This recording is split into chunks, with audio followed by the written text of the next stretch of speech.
trabalho, fazendo nossas questõezinhas para a gente poder jogar duro, criando nossas habilidades, nossas competências, já que nossa prova do Enem, um dia a gente ainda vai discutir, eu falei com o Daniel, que estou esperando um momento mais legal para a gente poder bater um papo sobre isso, vai ser assim, aquela coisa que não vai ter nada a ver com a aula, é só um bate-papo para poder a gente se ver, se falar, descontrair um pouco, para poder não ficar só nessa, né? Então vamos nós fazer o trabalho e aí em breve marcaremos, que não vai demorar muito não, está mais perto do que longe, tá certo? Vamos ver então quem vai fazer nossa leitura, para a gente não perder nosso embalo, quem vai ler para nós, quem vai ler para nós.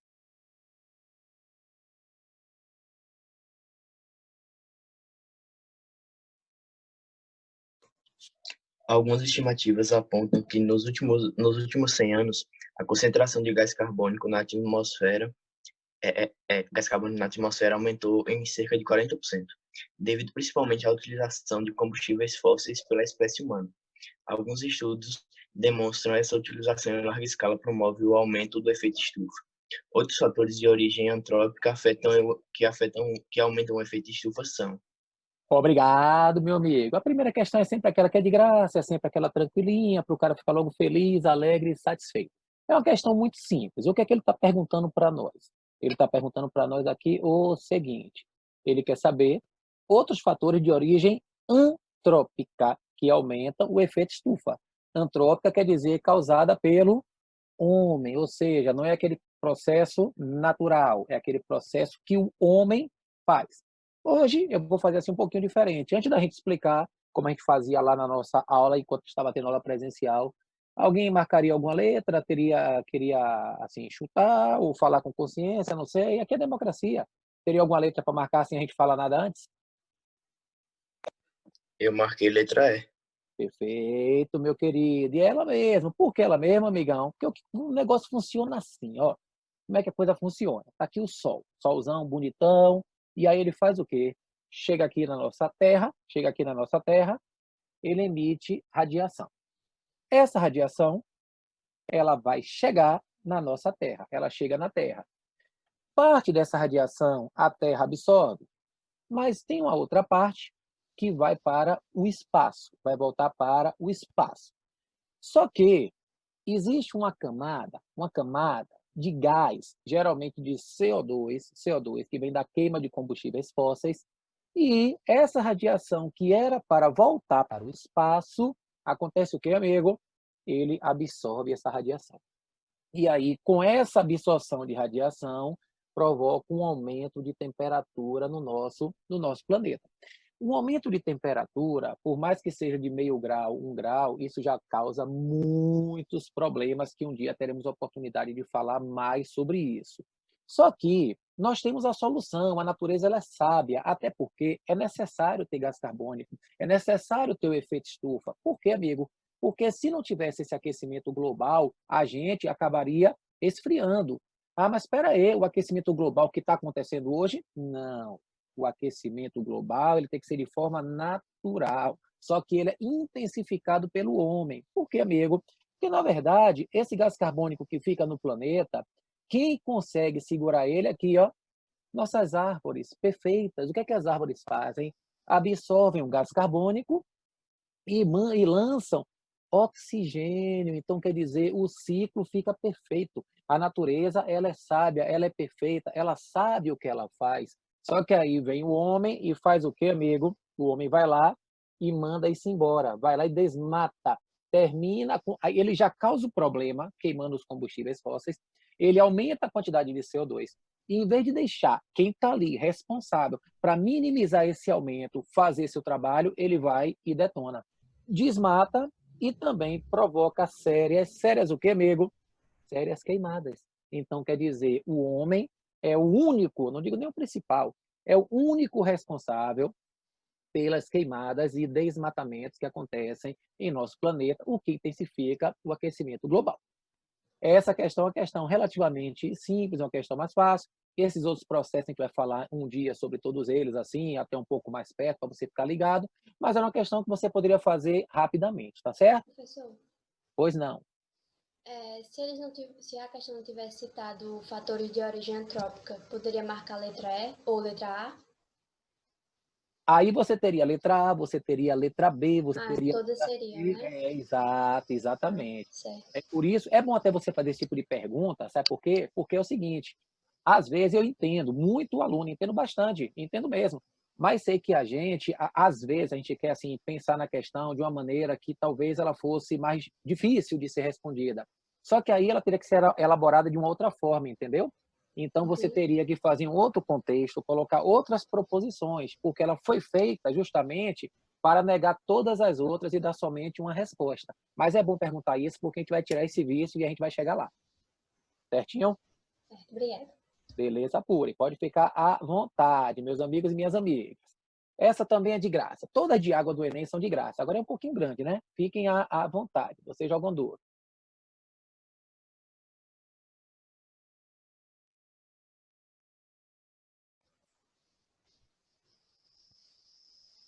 Posso ler? Hoje, na hora que quiser, Camille, joga duro, fica à vontade aí. Todos vocês são meus amigos. Na região semiárida do Nordeste brasileiro, mesmo nos anos mais secos, chove pelo menos 200 milímetros por ano. Durante a seca, muitas pessoas, em geral as mães de família, têm de caminhar várias horas em busca de água, utilizando açudes compartilhados com animais e frequentemente contaminados. Sem tratamento, essa água é fonte de diarreias, parasitas intestinais e uma das responsáveis pela elevada mortalidade infantil da região. Os açudes secam com frequência, tornando necessário o abastecimento das populações por carros-pipas, uma alternativa cara e que não traz solução definitiva ao abastecimento de água. Considerando o texto, a proposta mais eficaz para reduzir os impactos da falta de água na região seria. Obrigado, minha querida. Veja que aí, ó, o que é que ele pergunta, ó. Ele é bem claro, na verdade. Como eu já disse a vocês, eu não gosto muito do Enem, mas ele faz a pergunta de maneira correta. Considerando o texto, a proposta mais eficaz, não é a mais correta, mas é a mais eficaz. A gente teria aí, marcaria alguma letra, porque lá na sala a gente perguntava, todo mundo esperava todo mundo responder e depois dizia a mesma coisa, né? Fica à vontade, vocês que mandam. Alguém marcaria alguma letra?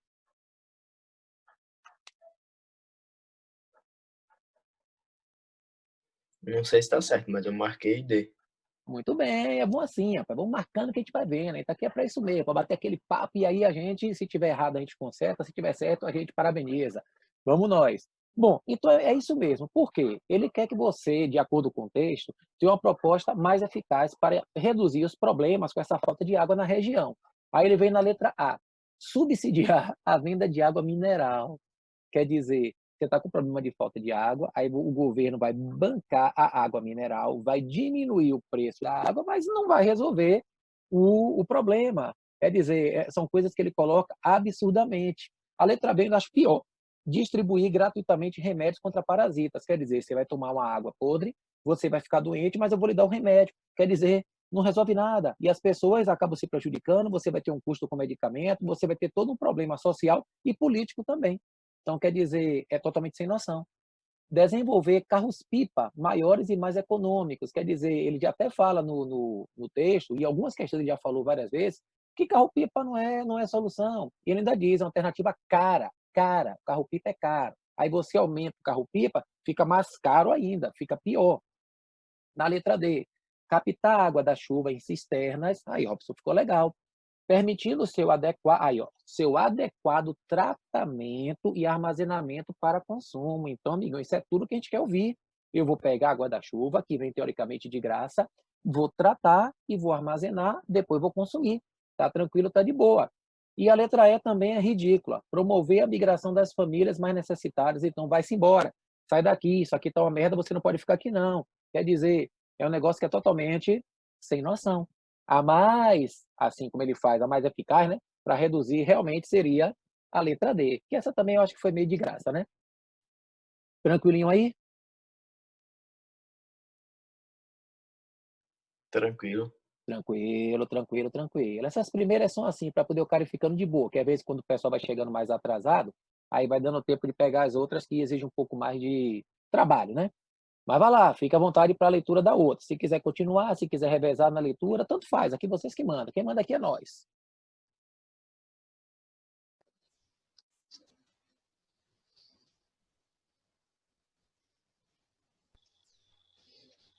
Antigamente, em lugares com invernos rigorosos, as pessoas acendiam fogueiras dentro de uma sala fechada para se aquecerem do frio. O risco no uso desse recurso ocorria quando as pessoas adormeciam antes de apagarem totalmente a fogueira, o que poderia levá-las a óbito, mesmo sem a ocorrência de incêndio. A causa principal desse risco era... Obrigado, amiga. Aí, ó, ó o que ele quer saber de você. Ó a pergunta dele. Ó. Ele está lhe perguntando qual é a causa principal desse risco. Que risco, amigo, de acender fogueira numa sala? Isso aí, amigão, você marcou alguma letra antes de eu falar alguma coisa? Chegou a marcar alguma? Pode ficar à vontade. Se está certo ou está errado, isso não importa. O que importa é quem está aqui.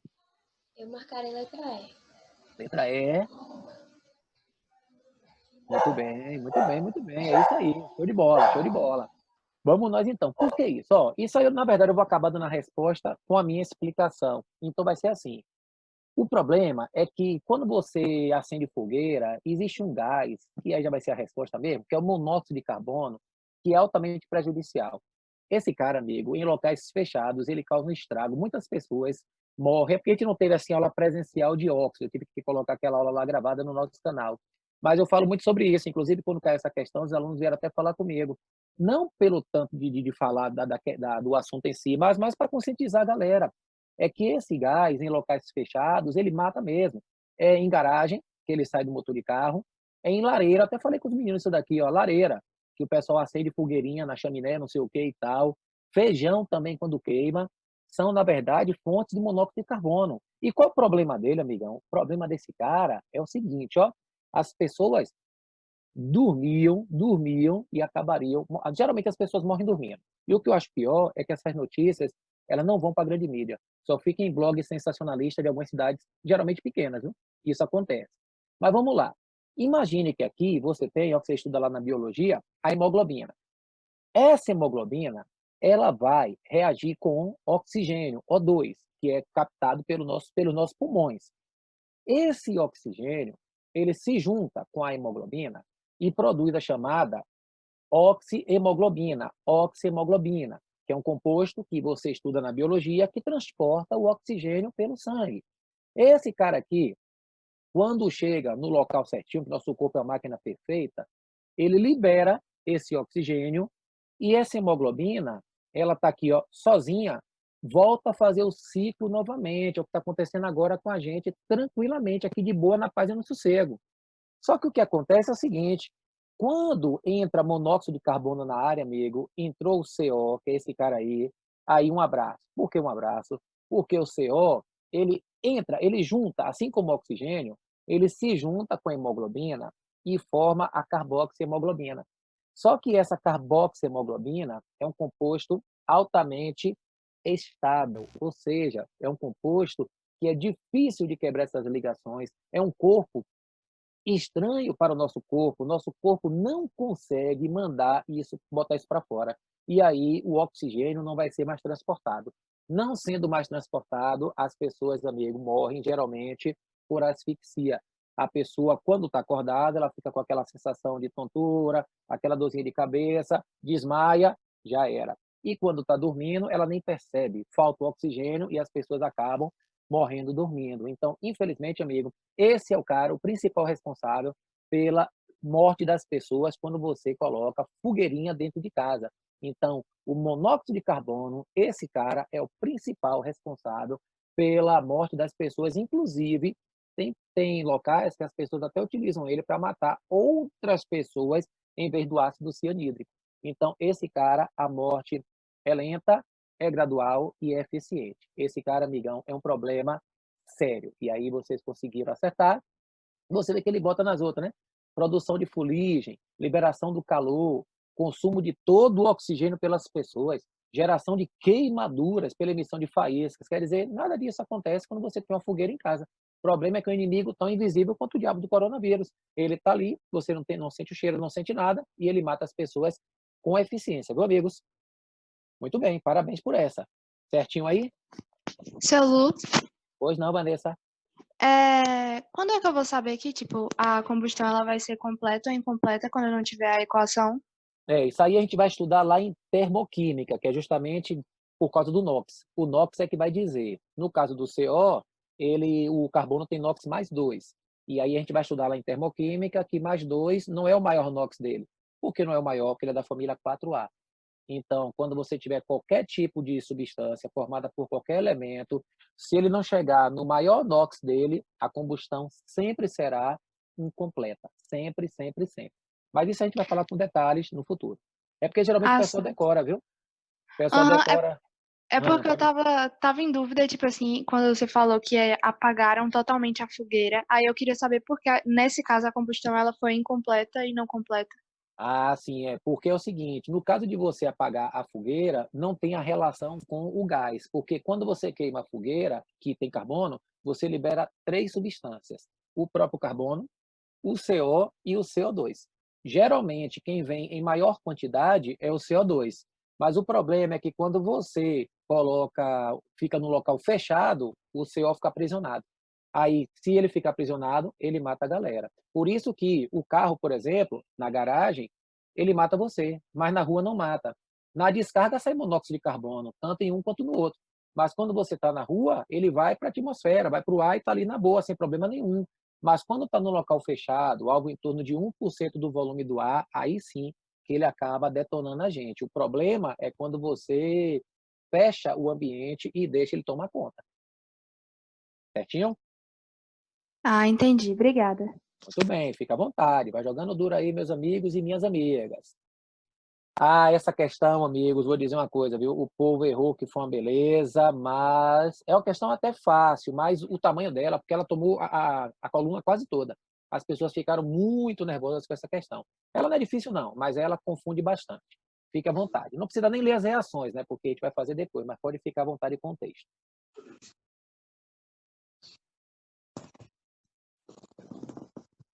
Tô chegando, Celu, tô Ó, chegando. Daniel na área, jogando duro, meu querido. Pode ficar à vontade aí. Estamos aqui só na parceria, todo mundo. Cheguei de trabalho agora, tô aqui. Aí, tá vendo você, rapaz? Dureza, mas é isso mesmo, chegaremos lá. Tava falando de você mais cedo, né? Que a gente vai bater um papo sobre nosso Enem, que eu não estou esquecido, não. Ah, coisa boa. Fica à vontade. O ferro metálico é obtido em altos fornos pela mistura de minério hematita, alfa FeO3, contendo impurezas, coque, C e calcário, sendo estes mantidos sob um fluxo do ar quente que leva à queima do coque, com a temperatura no alto forno chegando próximo a 2000 graus Celsius. As etapas caracterizam o processo em função da temperatura, Você já entre tava pra 200 caramba, graus e certo? 700 graus Celsius. No É. processo de redução desse metal, o agente redutor é. Muito obrigado, meu amigo. Aí, Daniel, essa questão aí, meu filho, eu vou lhe dizer, quase ninguém fez, foi considerada difícil. Eu estou aqui fazendo o mesmo esquema que a gente faz lá na sala quando a gente está presencialmente. Alguém chegou a marcar algum, ou deu um chute, ou sei lá, chegou a marcar alguma nessa? Agente redutor, deixa eu ver.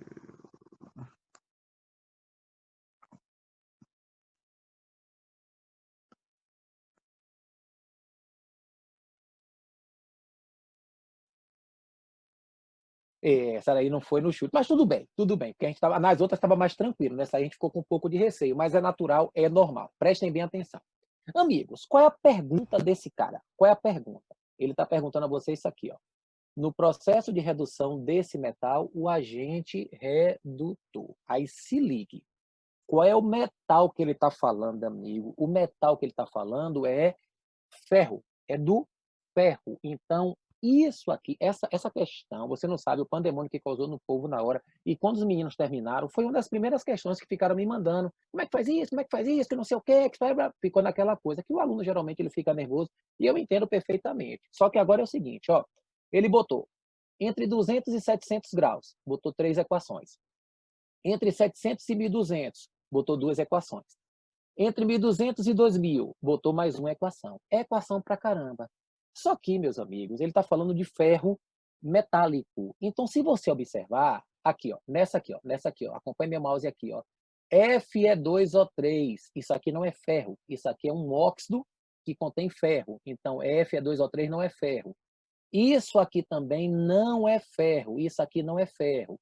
Nessa não tem ferro, essa aqui que nós já vimos, ó, não é somente ferro, é um óxido.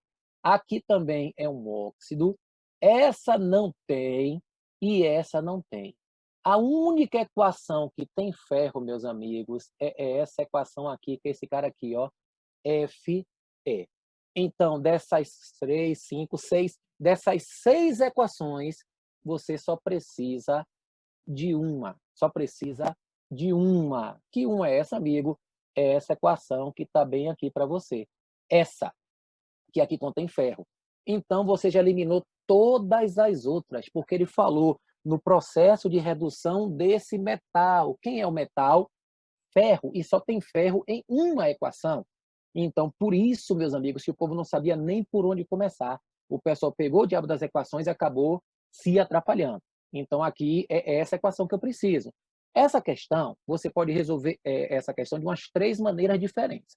Eu vou primeiro na mais longa e, por último, eu faço a mais rápida. Então, é o seguinte, identificando a equação, que é a que tem ferro, o que é que eu deveria fazer? Eu devo olhar o seguinte aqui, ó.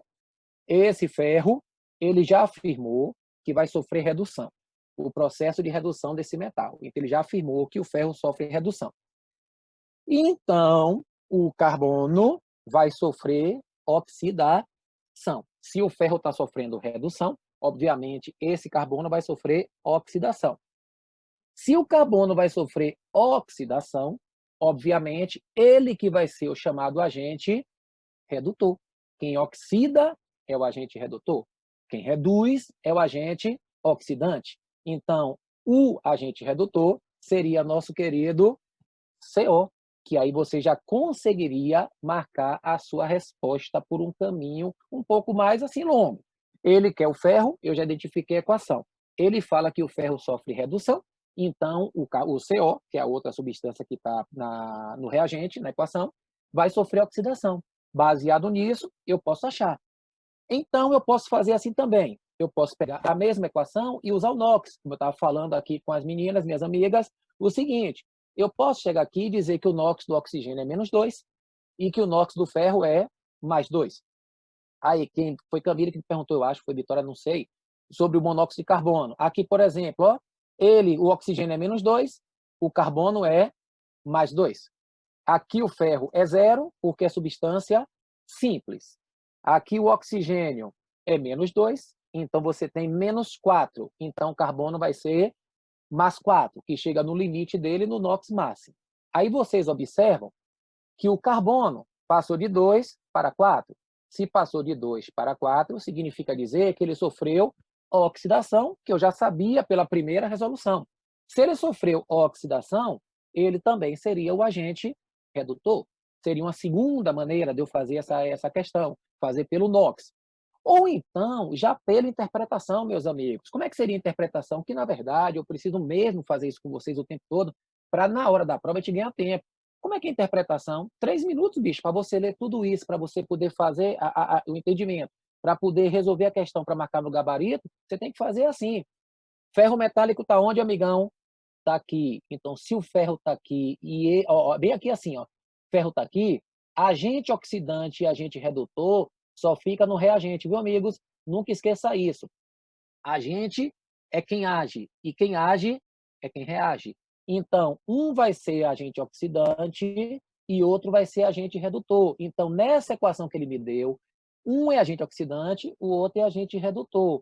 Como ele está pedindo o agente redutor, não vai ser o ferro, porque ele já tinha me dito que ele sofre redução, logo é um agente oxidante. Então, se eu tenho aqui ferro metálico, já vi ele, ferro, FeO e CO. Quem vai ser o agente redutor?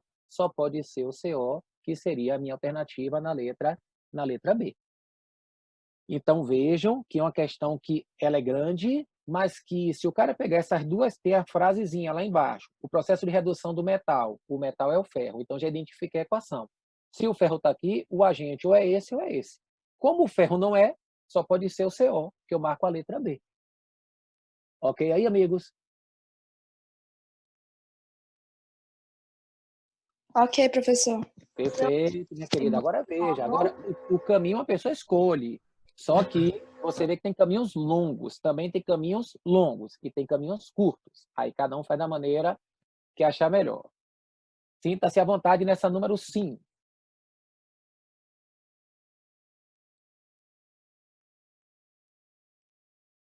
A soda cáustica pode ser usada no desentupimento de encanamentos domésticos e tem, em sua composição, o hidróxido de sódio como principal componente, além de algumas impurezas.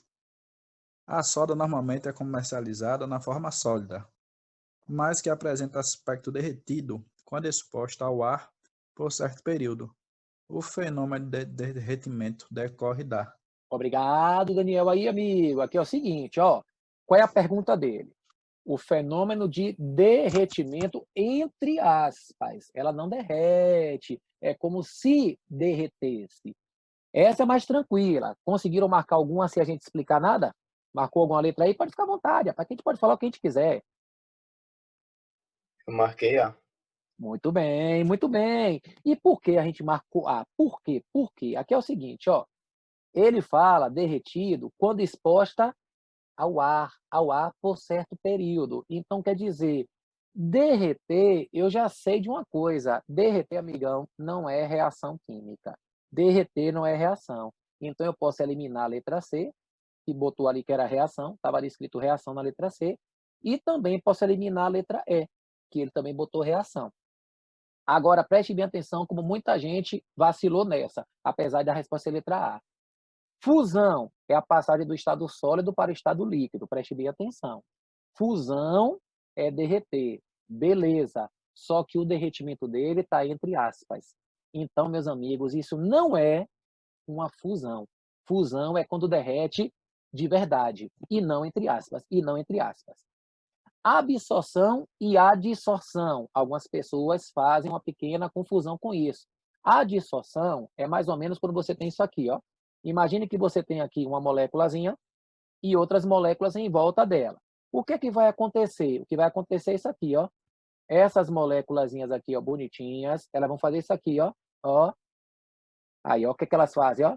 Elas vão ficando na superfície da outra molécula, elas ficam em volta da outra molécula. Na verdade, ela não entra, ela não absorve, ela adsorve. Então, a adsorção é um processo em que as moléculas ficam em volta da outra e não tem nenhum tipo de processo de derretimento. Na verdade, como o Robson marcou aí, absorção, por quê? Porque no atmosférico também tem o que, amigo? Água. Então, quando essa criatura entra em contato com água, o que é que ela faz? Absorve a água e dá um aspecto derretido, um aspecto meio que de cera, que eu peguei até umas fotinhas aqui, ó, para você ver, que é assim, ó, a soda cáustica ela é vendida assim, eu tenho ela lá em casa também, aí em Petrolina eu tenho ela, que é vendida assim, bolinhas. Aí, ela também pode ser vendida em escamas, que o pessoal acha até melhor para desentupimento. Agora, tem algumas pessoas que não recomendam para desentupimento. Com o tempo, elas vão ficando meio que uma massa, que é esse aspecto que ele chama derretido. Ou então, ela é assim, ó, tá aqui as bolinhas. Com o passar do tempo, essas bolinhas, você vê que aqui, ó, ela já começa a ter esse aspectozinho, ela vai formando umas gotas, umas gotinhas. E aí, se levar muito tempo, elas ficam com todo esse aspecto derretido, tanto é que você não deve nunca, quando compra soda cáustica, deixar o frasco aberto. Porque se deixar o frasco aberto, ela vai absorver a umidade, amigão, e aí você perdeu a sua soda cáustica. E se você deixar em contato com a pele é cheia de quê, amigo? Água. Ela absorve essa água, amigão, e deixa a sua mão bem assim, ó. Ela provoca essa queimadura gravíssima. Ela é tão desgraçada quanto o ácido, tão desgraçada quanto o ácido. Então, amigo, quando vê água, a soda cáustica, ela absorve e tem esse aspecto de derretimento. E aí nós conseguimos, até por eliminação, ficou mais fácil você perceber que é a letra A, sabendo que derreter jamais seria uma reação. Certinho aí?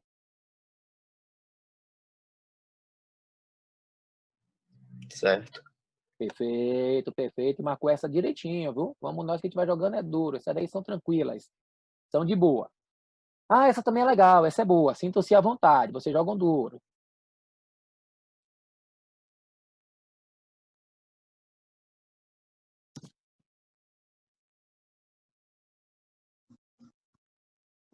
Estudos mostram que a prática de esportes pode aumentar a produção de radicais livres, um subproduto da nossa respiração que está ligado ao processo de envelhecimento celular e ao surgimento de doenças como câncer. Para neutralizar essas moléculas nas células, quem faz esporte deve dar atenção especial aos antioxidantes. Vitamina C, E e o selênio fazem parte desse grupo. A ação antioxidante das vitaminas C e E e do selênio deve-se às suas capacidades de... Valeu, meu querido. Ó, essa é uma questão, na verdade, que ela também tem biologia, viu? A gente conseguiu marcar alguma letra aí sem a gente falar nada?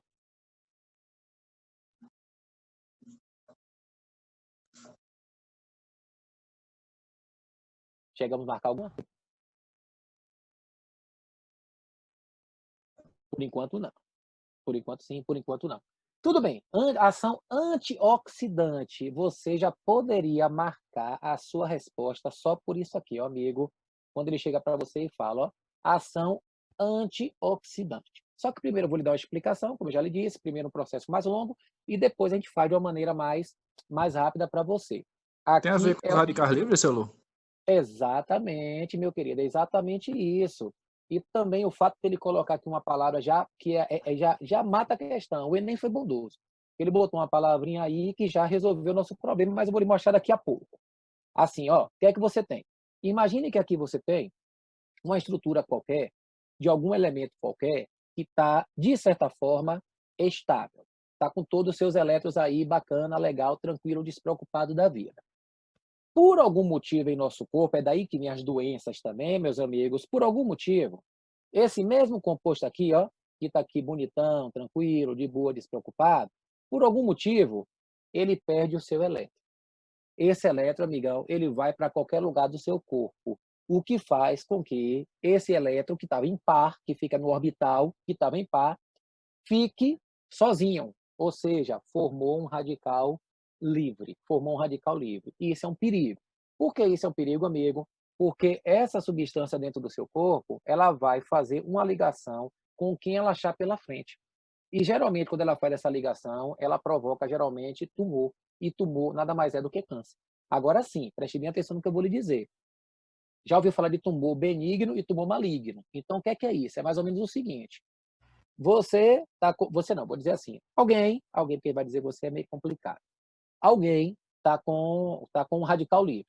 Só que também tem uma substância dentro de você que está lhe fazendo mal, fazendo mal. Esse radical vai lá e cola, liga nessa substância que lhe faz mal. Ou seja, ele detonou aquela substância que faz mal, formou um tumor benigno, porque aquela substância ia provocar algum problema em você e ele atuou na sua defesa. Só que na maioria das vezes, o que é que o radical faz? Ele ataca a substância que lhe faz bem. Você está ali todo tranquilo, de boa, ele vai e ataca alguém que está ali na paz. Aí o que é que ele faz? Provoca mal a você, formou um tumor maligno. Se ele ataca uma substância benéfica, ele acabou com o bem. Então ele passou a ser o mal. Se ele ataca uma substância maléfica, ele acabou com o mal. Ele passa a fazer o bem. Por isso que tem essa coisa de tumor benigno e tumor maligno. Aí o que que acontece? Quando você tem radicais livres, o que é que você tem que fazer? Tem que existir um outro tipo de substância qualquer que tenha elétrons sobrando. Para fazer o quê?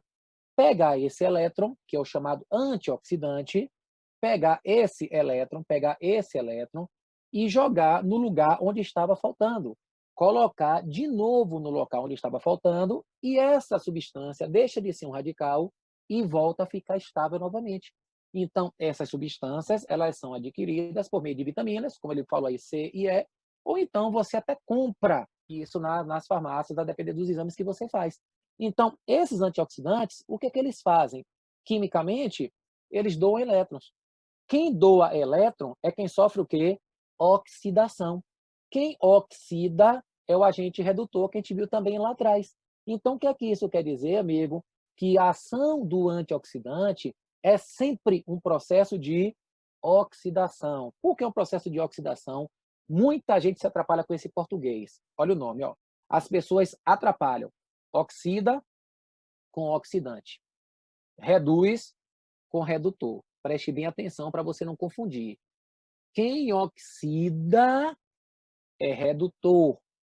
Quem reduz é oxidante. Então, o que é que isso quer dizer? Que quem é antioxidante, o antioxidante vai ser o redutor. Se ele vai ser o redutor, obviamente, ele vai sofrer processo de oxidação. Então, eu não precisava dessa explanação toda. Por que eu não precisava? Porque se ele falou aqui, ó, antioxidante, se ele é antioxidante, então ele vai ser redutor. Se ele vai ser redutor, ele vai sofrer oxidação. E a única letra que fala de oxidação é a letra A, que é justamente a nossa resposta. Então, quer dizer, amigo, mas por que não pode diminuir a produção de oxigênio? Porque se é antioxidante, ele vai ter que sofrer oxidação. Por que não pode aderir à membrana das mitocôndrias, não sei o quê? Por quê? Porque se é antioxidante, é oxidação. Essa é uma questão mais direcionada, mais ao conceito da química. Se ele falou que é antioxidante, ele vai sofrer oxidação, porque ele é redutor. Certo aí? Sim, sim. Seu Lu, para saber essa questão de radicais livres, tem algum exame e tal para fazer? Na verdade, sim, depende, isso na verdade depende muito, porque tem uns que ficam escondidos na gente. Por isso que você faz outros tipos de exame, como sangue, fezes e urina, por exemplo, que eles já dão, acusa se você precisa fazer um exame mais sofisticado, se o médico desconfiar que você tem algum tipo de problema. Certo? Mas não tem um exame assim próprio para isso. Na verdade, a alimentação que é fundamental, principalmente a base de selênio, que tem muito na castanha do Pará. Aí quem consome se dá bem. Entendi, obrigada. Beleza pura, muito bem, muito bem. Aí o cara vai na biologia, vai na química, essa aí é novinha, jogue duro, fica à vontade nessa. Essa aí muita gente acertou, mas também algumas pessoas erraram. Fica à vontade.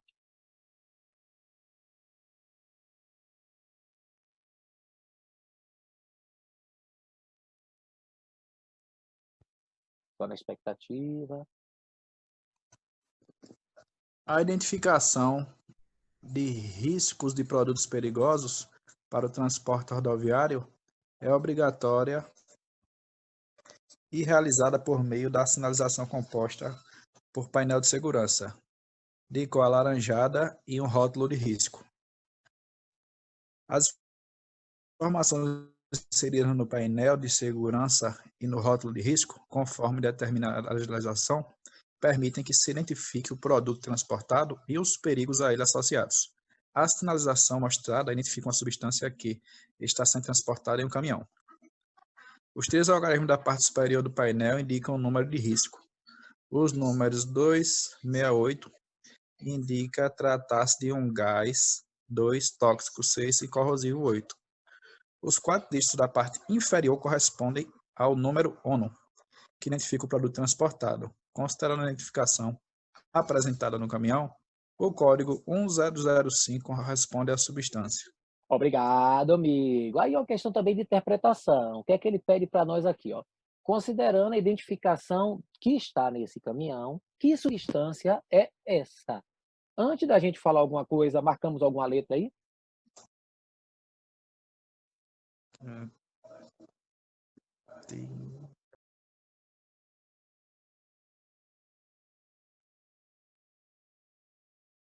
Será que foi alguma? Tudo bem. Então vamos nós aqui jogar duro. O que é que ele fala aqui? Ó? Os 3 algarismos na parte superior do painel indicam o número de risco, que é justamente esses 3 aqui, o 268, 268. Agora, o que é que ele fala para nós? Meus amigos, ele fala que é um gás, aí essa questão vai por eliminação. Só que nós temos um problema. Qual é o problema? Ó, eteno é um gás. Todo hidrocarboneto com 2 carbonos é um gás. Até 4 carbonos geralmente são gasosos. Inclusive tem as aulas lá que a gente está botando direto para jogar duro. Nitrogênio é um gás. Amônia é um gás. Propano é um gás, que é justamente um dos componentes do gás de cozinha. E dióxido de carbono é um gás. Então, o fato de ser um gás não adiantou nada. Continuamos com todas as alternativas. Agora, quando ele chega e diz assim, ó, ele é tóxico, aí eu já posso eliminar algumas coisas. Posso eliminar, por exemplo, o nitrogênio. Por quê? Porque o nitrogênio está no ar atmosférico. Se ele fosse tóxico, a gente não conseguiria sobreviver. Então, eu posso eliminar a letra B. Além da letra B, eu também posso eliminar o dióxido de carbono, que é do mesmo motivo. O dióxido de carbono, ele não dá problema para a gente, tanto é que a gente faz a troca respiratória com ele. Os vegetais adoram ele também. Então, o problema do gás carbônico, que é como nós vimos na primeira questão, é quando, em excesso, o homem deixa ele tomar conta do planeta, e aí acaba nos prejudicando. Mas ele não é tóxico, não é um gás tóxico, então eu posso eliminar também ele. Ficamos com 3, que eu também posso eliminar outro. Por que eu posso eliminar outro? Porque o eteno, esse cara, ele tem uma função importante. Ele é usado no amadurecimento de frutos, que está lá na nossa aula de alcenos, lá no nosso canal. Então, esse cara, a gente precisava ter esse conhecimento, que esse hidrocarboneto, ele não tem problema de toxicidade. Por quê, amigão? Porque ele é usado para amadurecer frutos. Se ele tivesse problema, a gente se prejudicaria quando fosse comer as frutas. Então, o eteno também pode ser eliminado. Aí ficamos com 2, amônia e propano. Aí nós temos aqui corrosivo. Bom, como o propano ele está presente no gás de cozinha, ele não é corrosivo. Se ele fosse corrosivo, como é que você vai ficar cozinhando com um gás que é corrosivo? Então, você também eliminaria e só restaria a letra C. Então, o gás que é tóxico e que é corrosivo é a nossa querida amônia, que inclusive essa amônia ela é vendida na farmácia como amoníaco. Coloca uma quantidade pequena, dissolve em água, e quando você abre aquele frasquinho, custa R$2, eu também não sei mais depois da pandemia o preço das coisas, mas era R$1,50, R$2. Então, amigo, quando você abre aquilo ali, que você dá uma cafungada, meu brother, se você for assim, tiver algum problema com cheiro forte, você desmaia na hora. Então, esse gás, que é o gás que está em questão.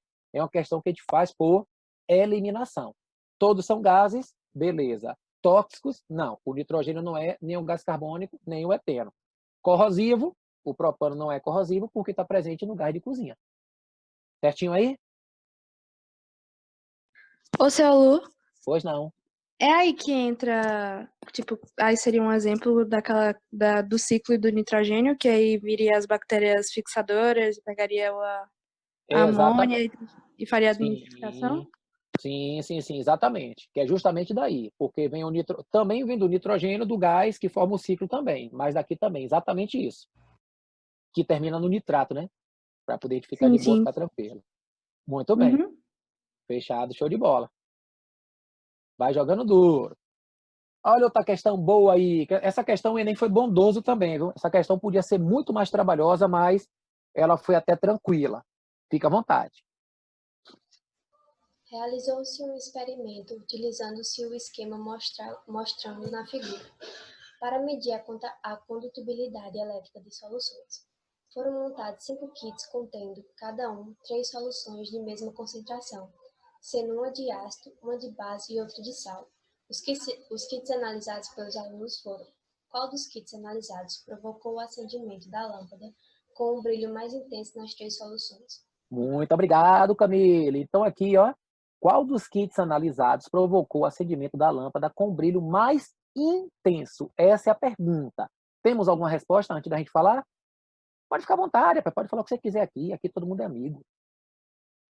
Todo mundo é camarada.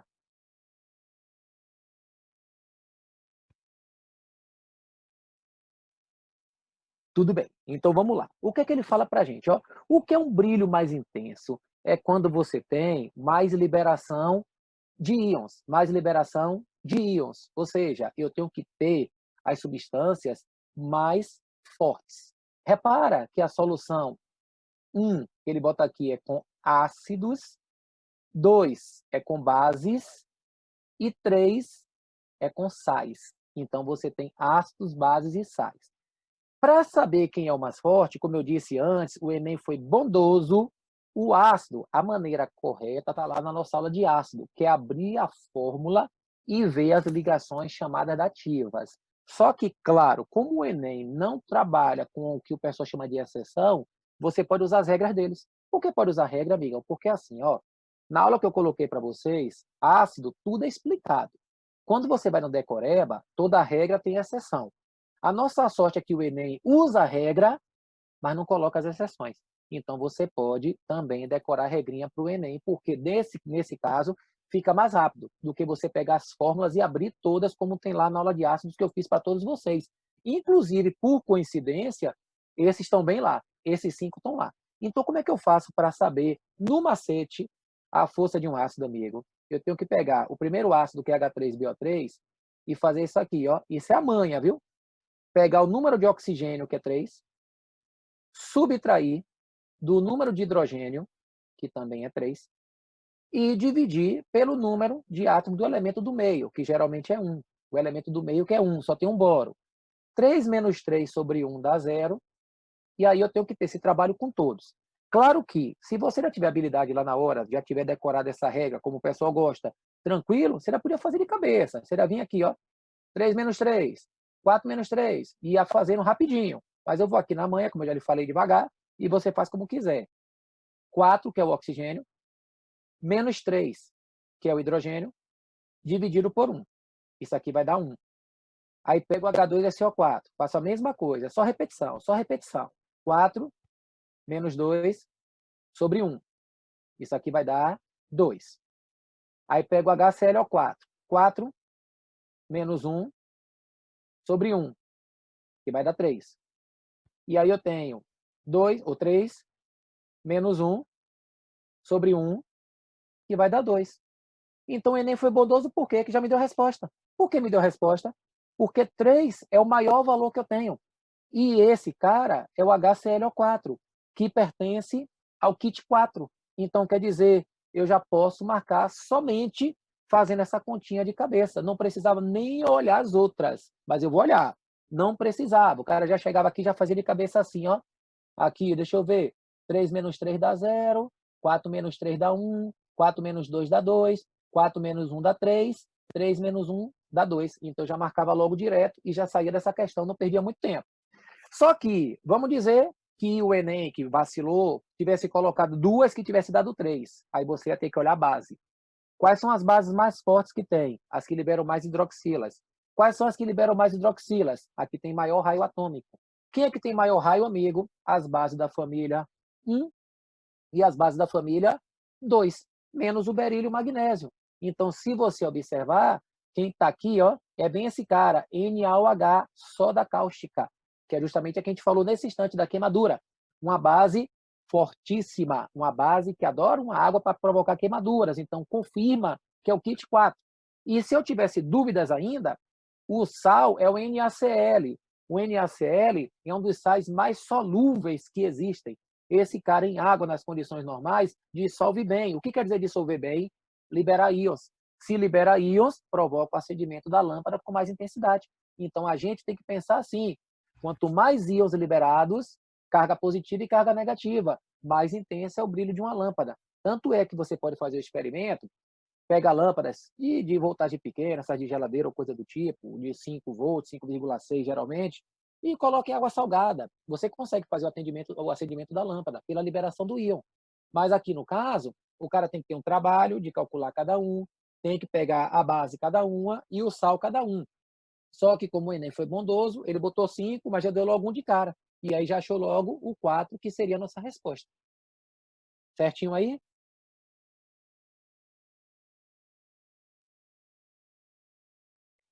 Certo. Certinho, Robson. Vai jogando duro, meus queridos. Ah, essa foi boa também, do monóxido de carbono de novo. Essa aí é análise de gráfico. Isso aí o Enem gosta muito. Sintam-se à vontade.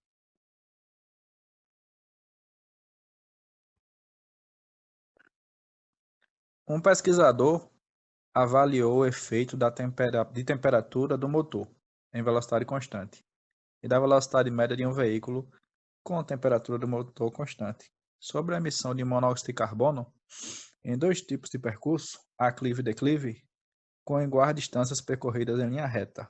Os resultados são apresentados nas duas figuras. A partir dos resultados, a situação em que ocorre maior emissão de poluentes é aquela na qual o percurso é feito com o motor. Obrigado, amigão. Essa é uma questão de física e química. Você pode fazer tanto por um quanto por outro, uma questão interdisciplinar.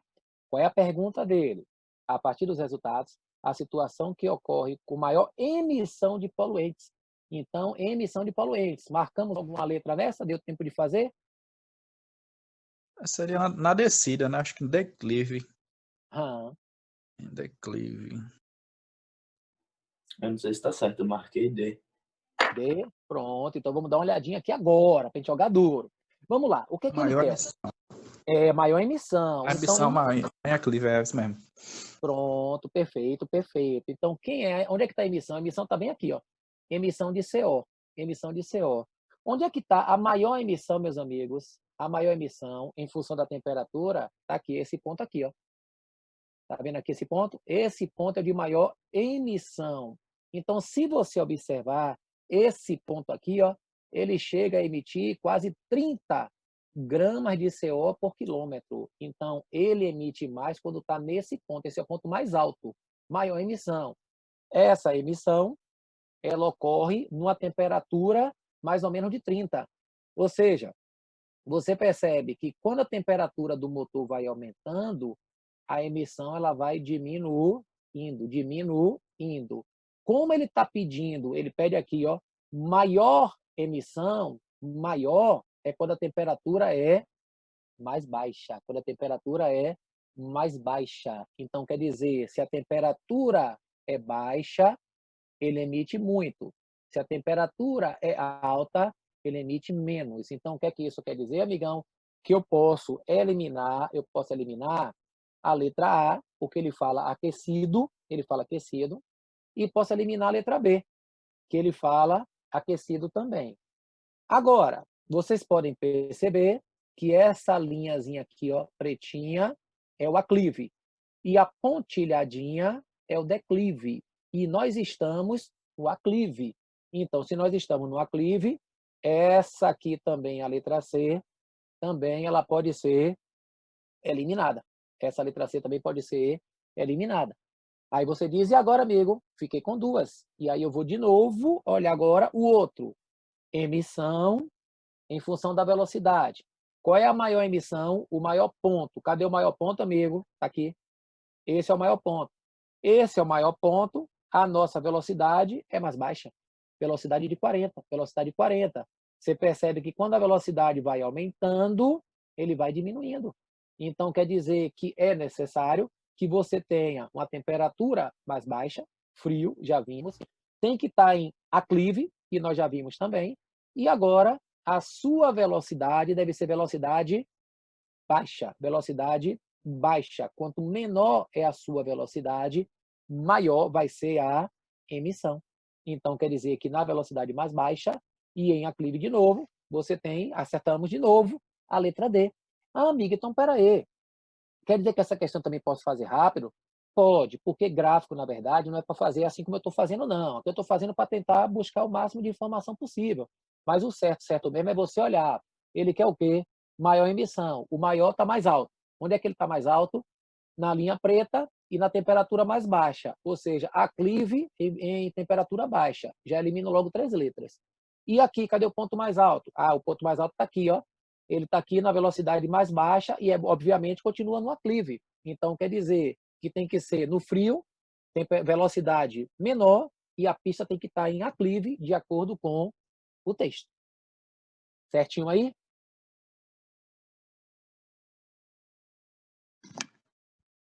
Ok, tudo certo. Beleza pura, Vanessa, aí de boa, tranquilo. Só na interpretação. Essa aí é do nosso clássico. Esse cara aqui a gente já tá... E esse cara cai toda hora, viu? Sintam-se à vontade.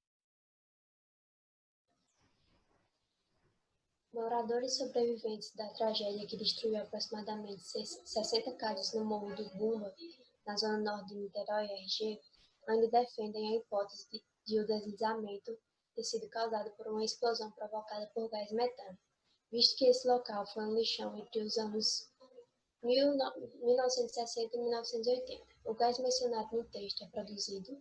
Muito obrigado, minha querida. Então, o que é que ele pergunta? Ó, o gás mencionado no texto, que o gás mencionado é nosso querido metano, que ele fala que é do lixão. Essa aí eu acho que a gente vai conseguir fazer rapidinho. Marcamos alguma letra antes da gente comentar alguma coisa? Letra B. É Degradação isso aí. anaeróbia. Perfeitamente, amiga. Então tem aqui, ó, o lixão emitindo o gásinho, que é o nosso querido metano. Metano, que esse metano vem justamente de quê, amigão? A degradação anaeróbica.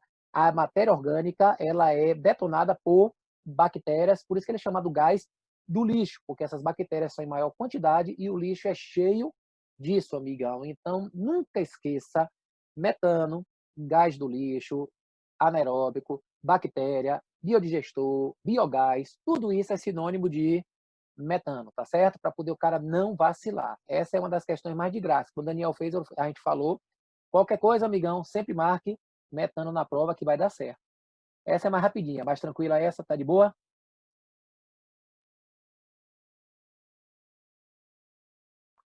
De boas. De boa, de boa, de boa, Essa de é boa. mais biologia essa aí do que química.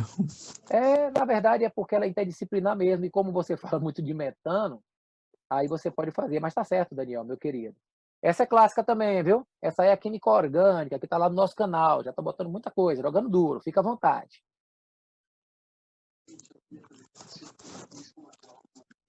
As moléculas do nanoproteins. Putz, A nanoproteins lembram figuras humanas e foram criadas para estimular o interesse de jovens na compreensão da linguagem expressa em fórmulas estruturais. Muito usado em química orgânica, um exemplo é o nanokid, representado na figura. Em que parte do corpo do nanokid existe carbono quaternário? essa é de boa, amigão. Carbono quaternário é o carbono ligado a 4 carbonos. Então me diga lá, marcamos algum, essa aí é de graça, né? Letra A. Letra A. Por que isso, amigo? Porque a gente tá, ó, se olhar, a cabeça do cara tá aqui, ó. A cabeça do cara, isso aqui não é olho não, isso aqui é oxigênio, viu? Isso aqui é oxigênio. Aí tem aqui, pois é, a cabecinha dele aqui, ó, esse carbono, esse carbono. Isso aqui também faz parte da cabeça, né? Carbono. Quando ele fala tórax, será que ele está querendo dizer que o tórax seria isso aqui? Deve ser isso aqui, né, que ele fala. Isso aqui deve ser o tórax. Carbono quaternário nunca vai ter ligação dupla, nunca. Carbono quaternário, todas têm que ser simples, todas têm que ser simples. Cadê o abdômen desse cara, rapaz? Será que o abdômen é isso aqui? Fininho assim, ó. Deve ser o abdômen dele, deve ser isso aqui. E os pés, olha os pés do cara aqui, ó. Aí o cara mata nessa questão. Por quê? Porque se o cara observar, o quaternário está bem na mão. Se você observar, esse carbono aqui, ó, está ligado a um carbono, 2 carbonos, 3 carbonos, 4 carbonos. Então, quer dizer que o quaternário está justamente nas mãos, também é uma questão mais rapidinha de você fazer. Química orgânica, o começo lá do Enem é bem tranquilo, não tem muito mistério. Essa foi de boa, né?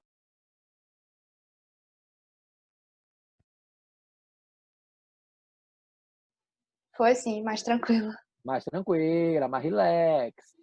Vamos ver essa então aqui agora, se essa vai ser tranquila também, que foram 2 que o Enem botou de química orgânica. Sinta-se à vontade.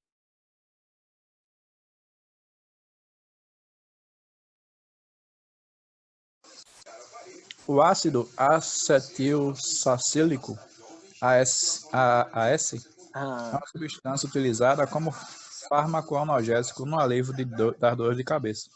A figura abaixo é a representação estrutural da molécula do AS. Considerando-se essa representação, é correto afirmar que a fórmula molecular do AS é. obrigado, amigo. É uma questão do Enem que é uma questão mais tradicional. Isso parece um vestibular comum que pergunta essas coisas. Como é que eu vou saber a fórmula desse cara, amigão? Você pode fazer no olhômetro, se você tiver habilidade com química orgânica, ou então você vai, como eu vou fazer agora, no passo a passo. Isso aqui, ó, ele quer saber a fórmula, eu tenho que saber que isso aqui é carbono. Cada vérticezinho desse aqui é carbono, ó. Aí eu tenho, como essa molécula é pequena, dá até para você fazer mais rápido lá se você quiser. Mas tem umas moléculas maiores, tem que fazer devagar, viu? Para poder o cara ficar de boa. Outro carbono, outro carbono, outro carbono, outro, outro. Agora aqui também é carbono, viu? Esse cara aqui também é carbono. E aqui também é carbono, viu, amigão? Aqui também é carbono, viu? Aí você vai contar. Quantos carbonos tem aqui, amigo? Você colocou 1, 2, 3, 4, 5, 6, 7, 8. Você colocou 8, mas também tem esse aqui, viu? Então você tem 9 carbonos. 9 carbonos. Agora, hidrogênio. Como é que eu sei os hidrogênios? Eu estou aqui no passo a passo. Repara que esse carbono que eu estou aqui passando o mousezinho, ó, esse carbono, ele faz 2 ligações, 2, e uma aqui, ó, 2 e 1, ou seja, ele faz 3. Se ele faz 3, você é obrigado a colocar um hidrogênio para completar a quarta ligação. Os hidrogênios, eles ficam omitidos, eles estão ali ocultos. mais eles existem. Então, se você, na hora, estiver nervoso, é melhor você escrever. Se você souber olhar logo rapidinho, sem precisar colocar o símbolo, beleza, você segue o seu caminho. Mas se tiver dificuldade, vai devagar. Aqui você tem 2 e 1. Também tem 3, coloca mais 1. Esse aqui tem 1 e 2. 1 e 2, também tem 3, coloca mais 1. Aqui você tem 2 e 1. Também vai colocar mais 1. Agora repara que esse daqui que você colocou, ó, esse cara aqui, cadê ele aqui? Esse cara aqui não é você agora não. Aqui, ó, esse carbono, ele já tem 4 ligações. Ele tem 1, 2 e mais 2 embaixo. Já está com 4. Esse aqui também, ó. 1, 2, mais 2 embaixo. Que é igual a esse. 1, 2, mais 2 embaixo. Mais 2 em cima, agora não está mais embaixo não. E esse aqui, ó, 1, 2, 3, 4. Então não precisa fazer mais nada. E esse aqui também está de boa, porque ele tem 3 hidrogênios, mais 1 aqui dá 4. Então agora é só a gente contar. Quantos hidrogênios nós colocamos? Nós colocamos 1, 2, 3, 4. Mas tem aqui 5 e mais 3 aqui, 8. Então eu tenho 8 hidrogênios. E os oxigênios? 1, 2, 3, 4. Então aí seria a minha fórmula. Agora tome cuidado aqui. Ó.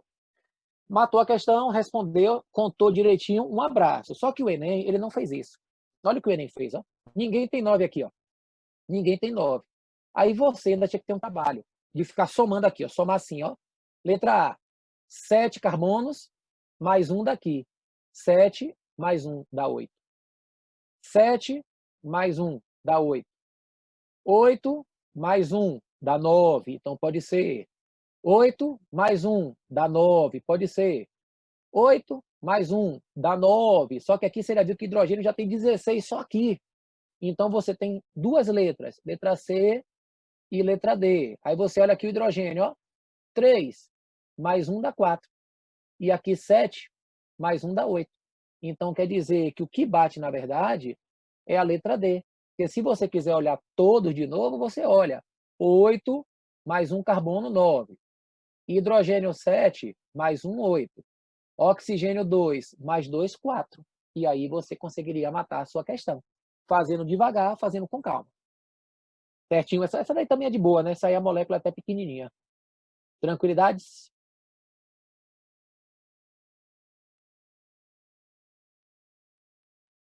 Sim, sim.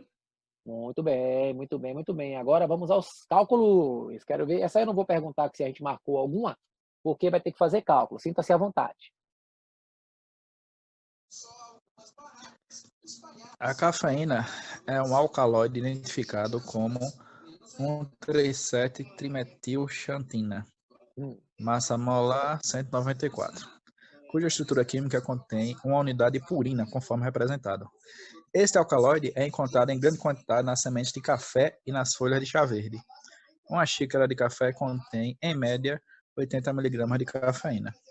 Considerando que a xícara descrita contém um volume de 200 ml de café, a concentração em mol por litro de cafeína nessa xícara é mais próxima de...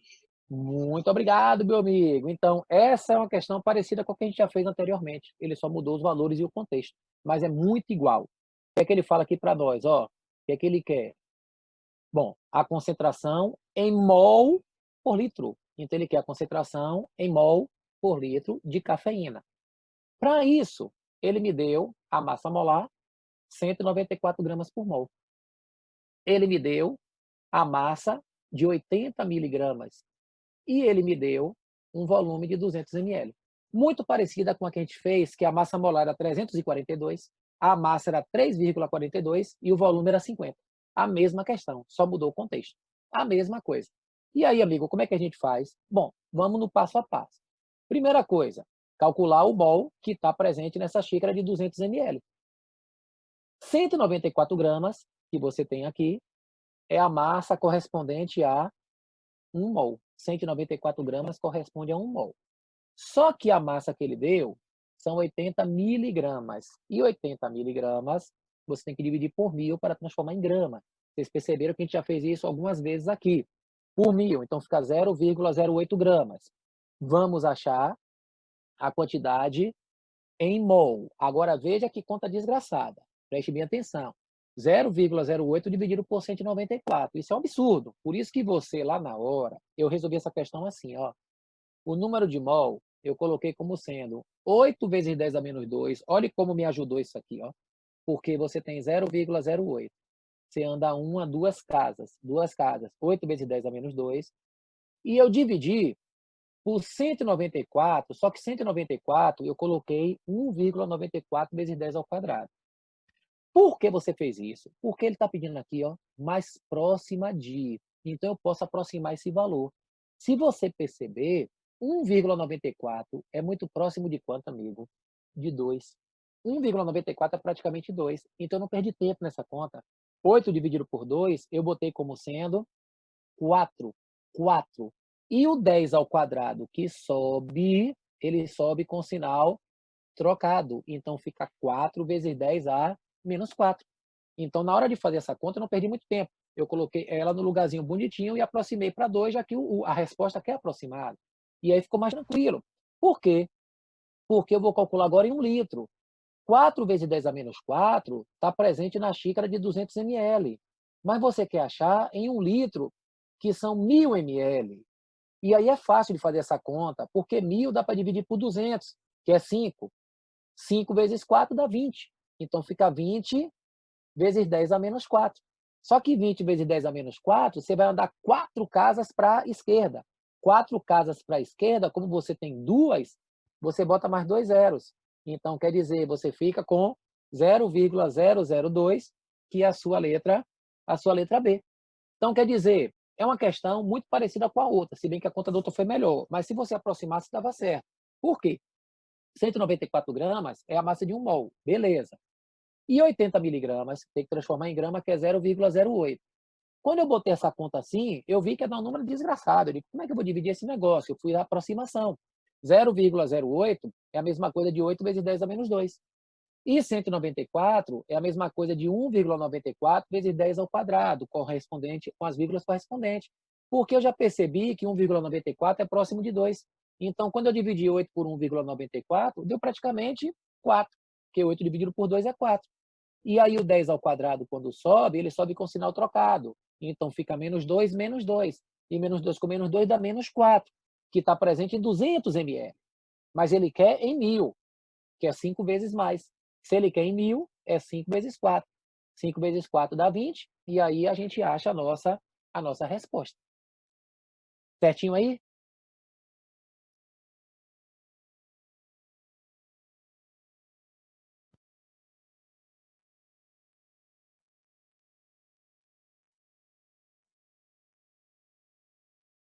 Ok? Tranquilidade.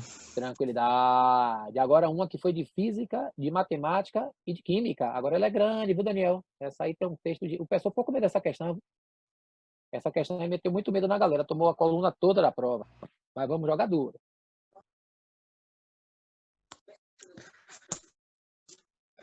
O áudio tá ligado, tá.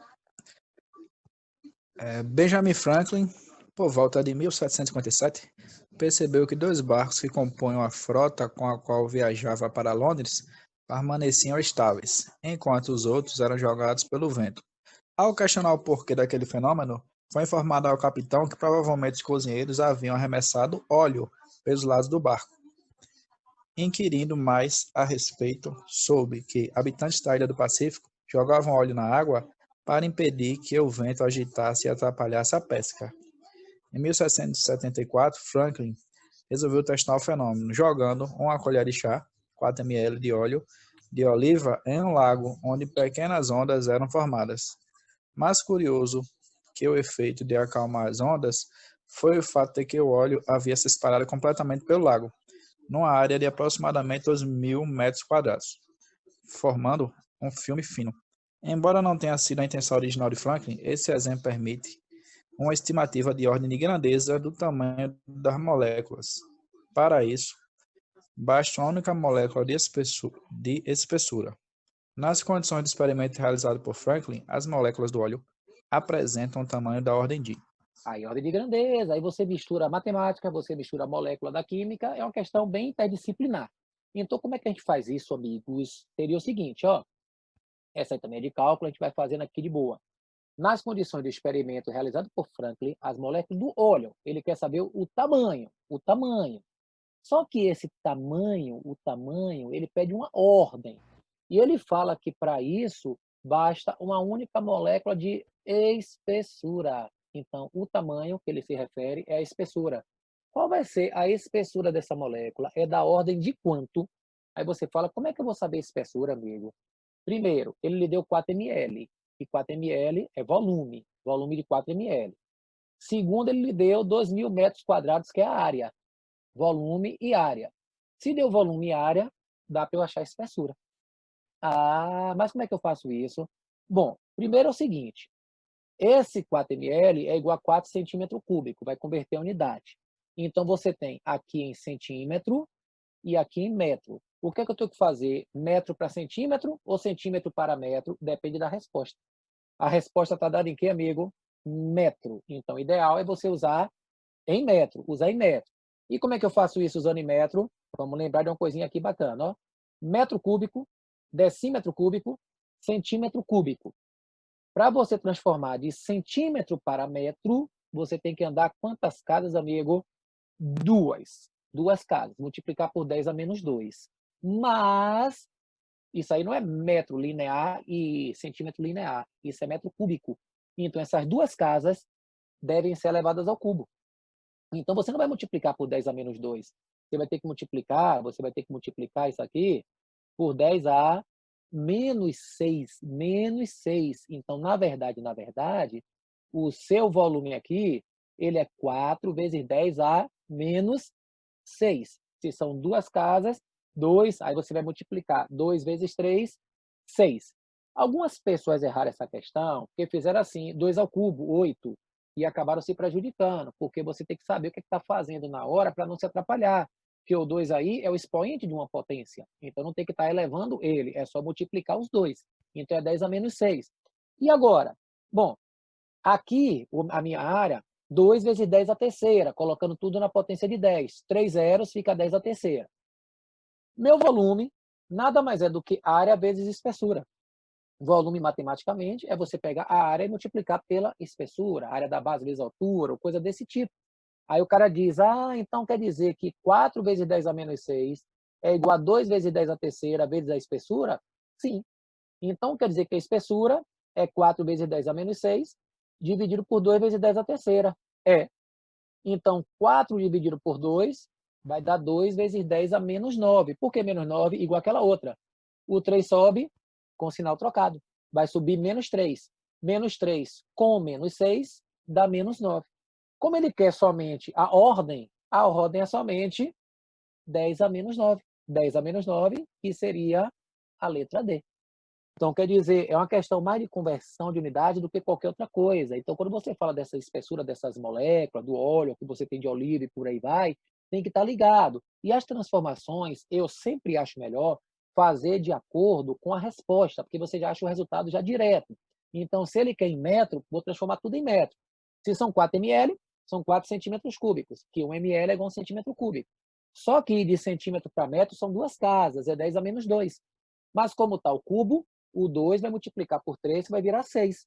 E a área está de graça, 2.000, 2 vezes 10 a terceira. Utilizando a matemática, é só aplicar a expressão e resolver o problema com a conta agora mais razoável. E aí você consegue chegar, finalizar. E aí você mata, fica tranquilo, fica de boa. Certinho aí?